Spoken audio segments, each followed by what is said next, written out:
আসসালামু আলাইকুম বন্ধুরা, তোমরা সবাই কেমন আছো? আজকে হলো পহেলা বৈশাখের প্রথম দিন। সবাই তার জন্য এত রঙিন জামা কাপড় পরে আছে। রাজশাহী গ্রন্থাগারে আজকে চিত্রাঙ্কন প্রতিযোগিতা রয়েছে। এখানে আমার অনেক স্টুডেন্টই রয়েছে।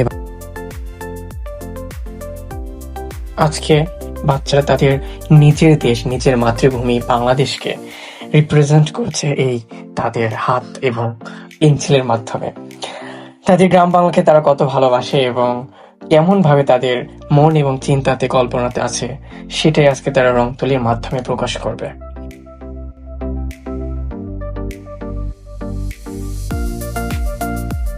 ভাই কি যে আকামু, টেনশনে তো আমার মাথায় হাত হয়ে গেছে। পাশে যদি এরকম লাল পড়ে থাকে। হঠাৎ করে আবার দেখি দেখি আবার জুতা নিয়ে কে হাজির। এত ছোট জুতা কার হতে পারে? পরে দেখলাম এটা কোনো জুতা না, এটা একটি ইরেজার।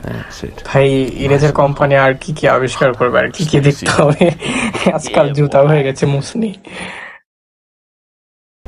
এদিকে মাথায় মুকুট পরে আবার একটা প্রিন্সেস এসে হাজির হয়েছে। সে ঘুড়ি আঁকাচ্ছে।